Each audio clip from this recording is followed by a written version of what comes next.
Hello, I'm Sarah. I'm a student of the University of Florida and I'm currently working on my master's in special education.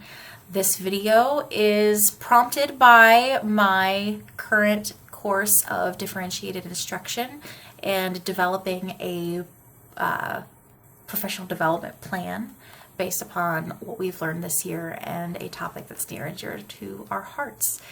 And for this video, I'm going to be addressing UDL, the what, the why. I would encourage that this presentation be made in a small group so that way if and when the ability for discussion can come, it can naturally, with the flow of the slides, be able to be had. Because the important thing about this is to express the importance of UDL and generating the buy-in from other teachers to incorporate it in their classroom. Enjoy. Thank you so much for joining me and taking the time to learn about UDL and the benefits that it has to bring to the classroom.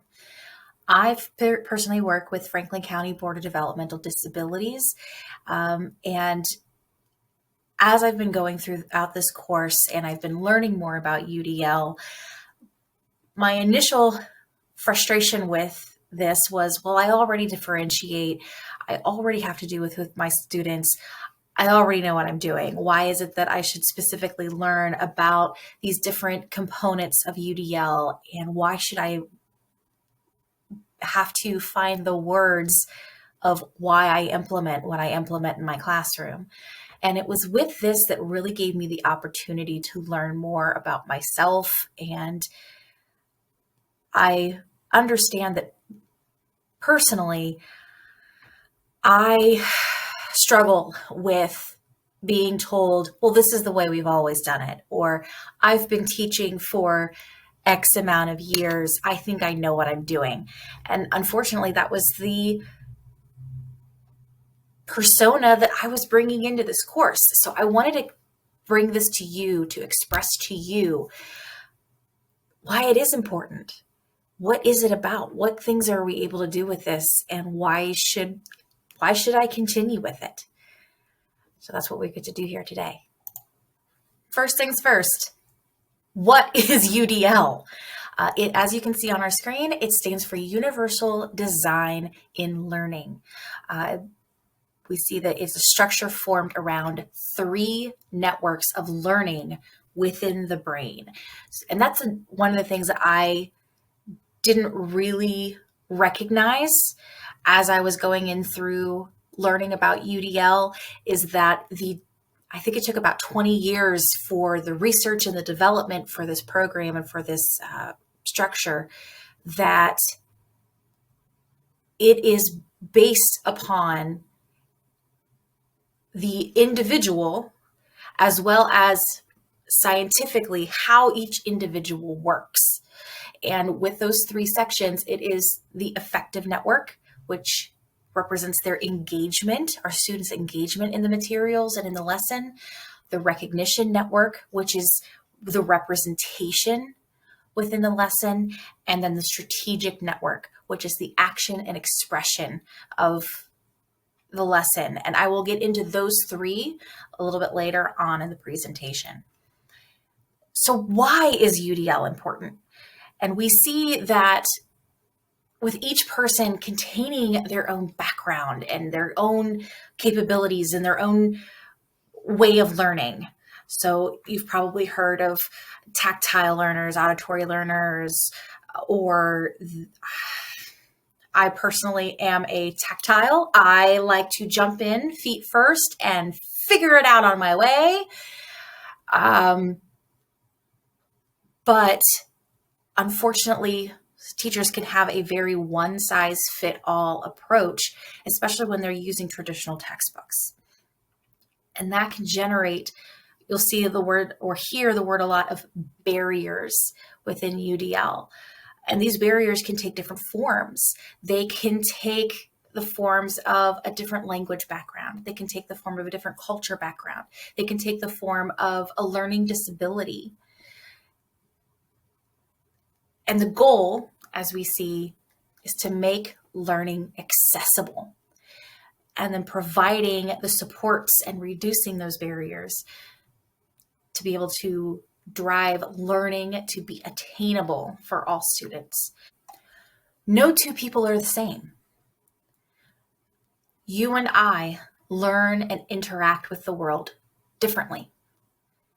But if you and I were in a room together and we had to learn about X, Y, and Z, then you and I would need the person that is educating us on this topic to be able to bring us materials and resources and the ability to express our knowledge in a way that best fits us. And that's exactly what UDL is. The three networks in the brain that we discussed a little bit earlier is breaking down the UDL principles. These are the three main things in UDL that we take a look at. The first one being engagement. It's if you're taking a look at like an MRI or something, I guess you can kind of relate it to the middle of the brain or midbrain. And it is the section of the brain that generates emotional significance. And that totally makes the connection of engagement and the why we learn.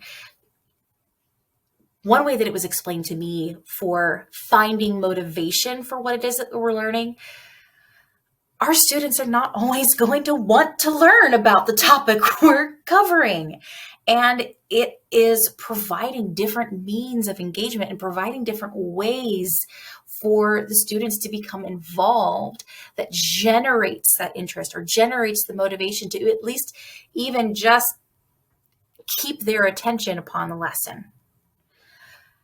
And then we go towards representation, which is towards the back of the brain.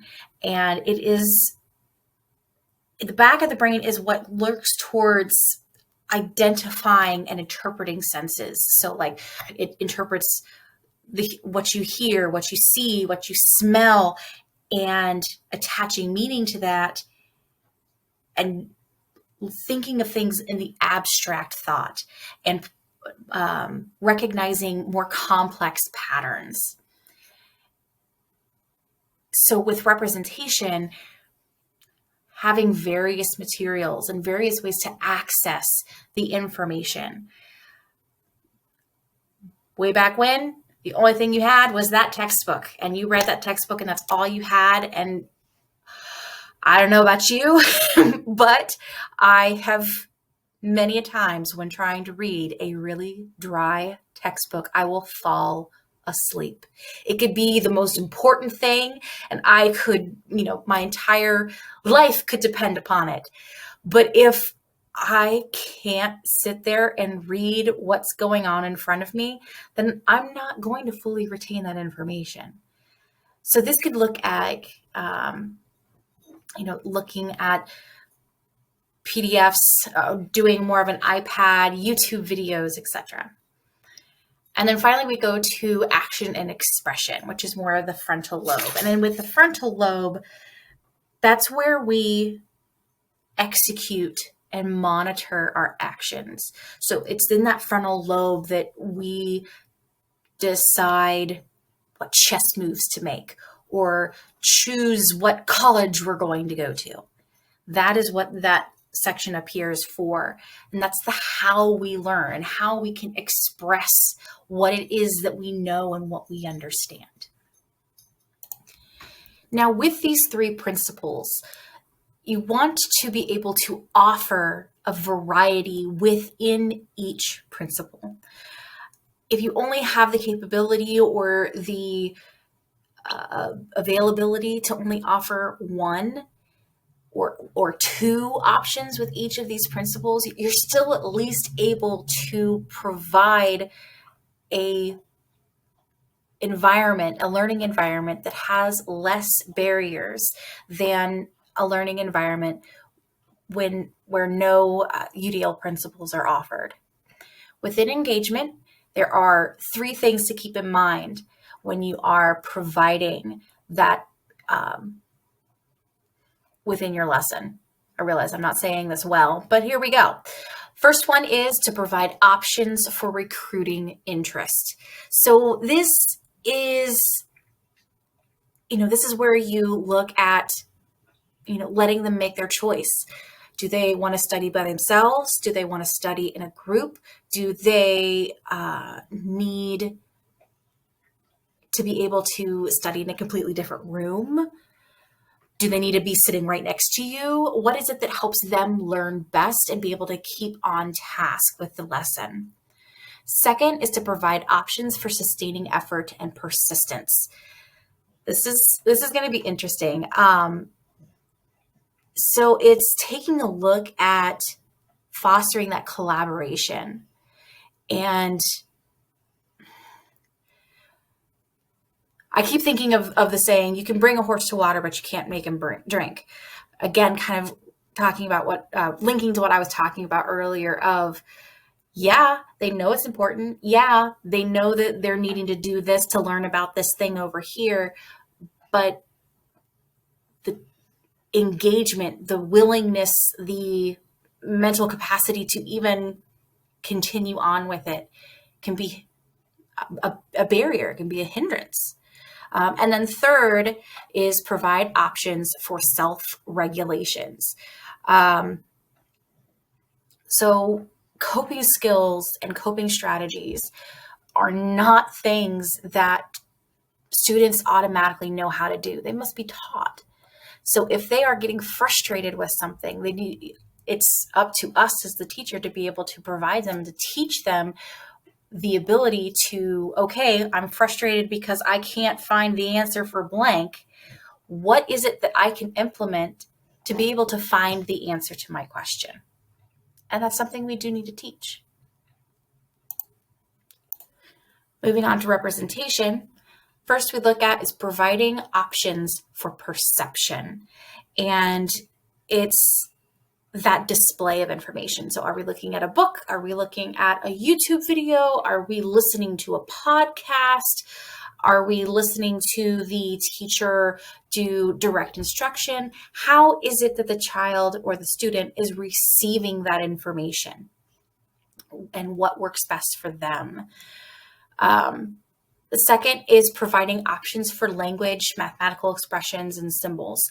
And this is really a good example for this is if you have a student that is English as a second language, being able to provide them either materials in their language, if they have the capability to read. I know some of my students, they have a language that is spoken primarily at home, but they do not have the capability to read. So when I provide them with materials, paper materials, physical materials, it might be in English, but if I do my best to recognize and to look and to see what are the translations for these specific important items in their native language or in their home language, it can increase the connection between what it is that I'm presenting them and what is it that they have the remembrance or the connection for having. And then third is provide options for comprehension. So that's when we're looking at, background knowledge. So if I were to, and this was actually an example that I had given previously in another class of, I personally do weekly themes. So let's say I'm talking about Labor Day. It's my weekly theme of Labor Day. And we are talking about how it started in New York. Okay, well, New York is a nice concept, but do they know where it is? Do they know what it is? Would I have the capability of preloading that information for them and maybe just kind of talk about my trip to New York, put up a picture of a map and show, oh, okay, well, this is where we are here. And this is New York over here. Look how far it is, or look how close it is. Here's some pictures of it. So that way they can understand and link those two together. Another big thing that I personally really like to maintain is when I'm choosing my materials, I try to pick things that I know represent the culture or the language of some of the students in my class, because I know that statistics show that the students will be more likely to pick up the book or pick up the picture that looks like them, and they're more willing to interact with that material. And then finally, we go on to action and expression. And this is, like, of course, like I said, of how our students show us that they comprehend and they understand what it is we're trying to teach them. And then there's 3 ways with this as well. The first one is to provide options for physical action. With some of my students, they are nonverbal. They do not have the ability to write. So that physical action is all that they have.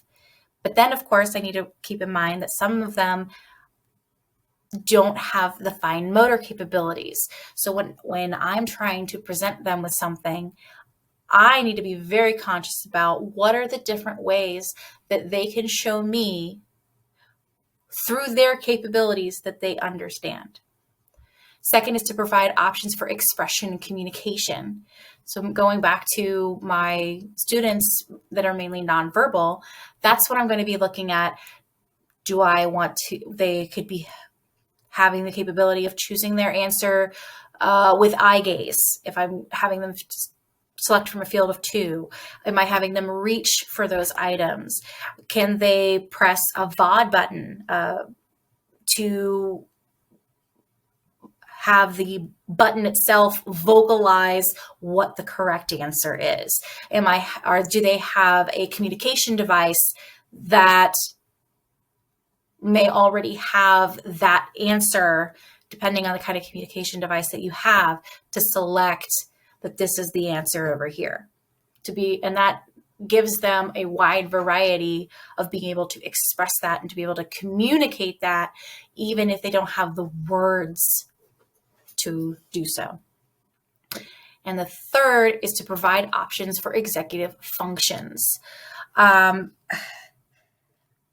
My son has executive function disorder, so this particular part is near and dear to my heart, and it's just helping them with their goal setting and looking towards helping them with their planning and their strategy development. Is there certain tools that they might need, like a graphic organizer, to put their thoughts into an organized manner? Yay, graphic organizers, being organized, go figure. For those that may have some memory issues or attention issues. So like for my son, I try to encourage his teacher to either write everything down or have it somewhere visually that he doesn't have to try to remember all of the steps of what he's trying to do. And he has that reminder of, this is where I am. Oh, okay. I need to move on to this part over here, and that's going to allow me to show this part. And now I need to do this. So it's provides the students with the capability of showing you what they know without only adhering to one small, tiny window of just writing or just giving a speech. Because you could come across students that have anxiety with writing, or they could have anxiety with speaking in public. So providing them with the multitude of expression can relieve some of that anxiety for them. These are a couple of facts that I have seen as I was going along and learning about UDL, and I wanted to share it with you. So UDL has been around for a little bit. It is something, at least from what I'm understanding and what I've been reading, that is being encouraged to be used in classrooms. but only 55% of teachers say that they're using it. My personal opinion is because, like we were talking about before, I know what I'm doing. I don't need to do this. I'm already differentiating. Well, then we can see in point 3 down here that differentiation is just one component. And that was something that I had to understand and to realize, is that differentiation, while it's helping you address the individual student, UDL is looking at the classroom as a whole. So differentiation is removing the barriers for just that student, whereas UDL is approaching the environment before those barriers are even to come across or to even be there, to become a barrier. And then we see in point number 2 of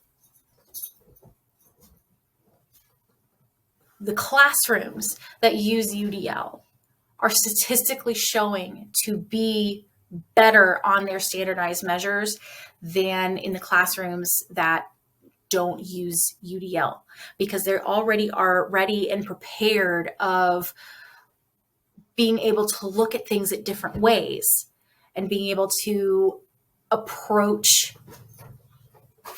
a question in different fashions. So then there's the question of what's next.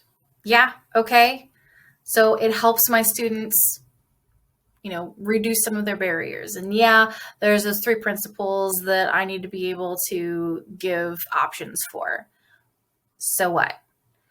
And in this area is where I would encourage either myself or someone else that is fluent in UDL and practices it in their classroom, invite them. And feel free to invite me, shoot me a message. I would love to be able to, either in person or via Zoom or over the phone, talk with you about, what are some of the things that you struggle with on trying to implement it into your classroom?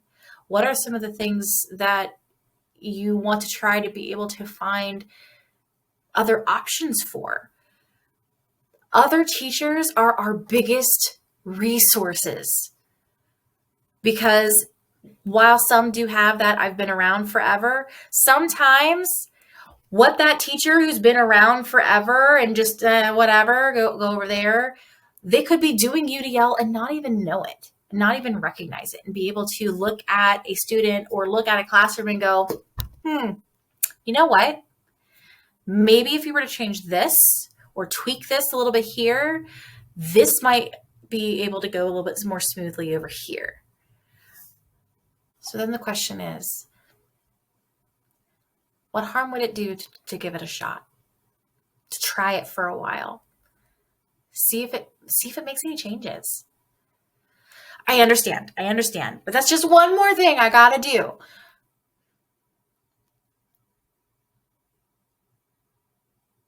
We all know why we're here. We all know why we teach. We all know why we do what we do. It's because when we see that light bulb moment, that aha moment, when they get it,